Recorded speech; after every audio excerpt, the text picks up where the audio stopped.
Ang tinutukoy po or ang sinasabi po na pasimuno nitong balasahan nga sa Senado, yung pagpapalit ng Senate President, ang may plano na naman dyan, natural, ay ang kampo netong si Amy Marcos, yung grupo nila. Hindi nagtagumpay. Buti nga. At nababalita rin madalas sa mga picture taking netong minority black, ba't hindi nyo kasama si Bongo? Kasi mukhang, or nababalita nga na mukhang lilipat na rin ng majority black etong si Bongo. Mas masaklap. Paano naman yung tatlong senator na malapit na rin daw, sisiguraduhin daw ng ombudsman na maaresto? Yung tatlo si Cheese Escudero, si Jinggoy Estrada at si Villanueva.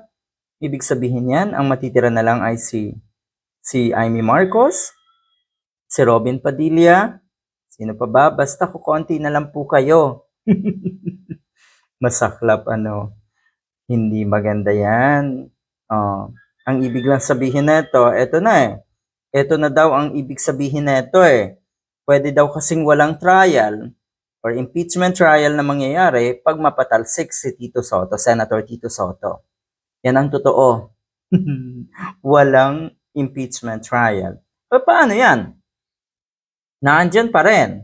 At mukhang wala na talagang pag-asa na mapalitan si Senate President Tito Soto or baka mapalitan ito, matagal pa. Pasensya na Wala talaga daw mangyayari. Bukod dyan, ito daw ay may kaugnayan din sa 2028 elections. Ito po ang tinuran ni dating Senate President Franklin Drilon. Hindi lamang impeachment ang nakataya daw dito sa magiging galaw, kundi maging ang galaw para sa 2028 presidential elections.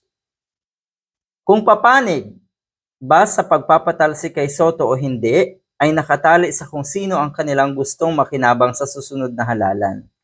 Binanggit din niya na manipis ang lamang ng majority bloc, lamang pa rin. At maaaring magbago daw ang balanse kung may lilipat ng panig. Yun lang. Sabihin na nating may lumipat na isa, pero may matatanggal sa majority o minority naman na tatlo, di wala rin.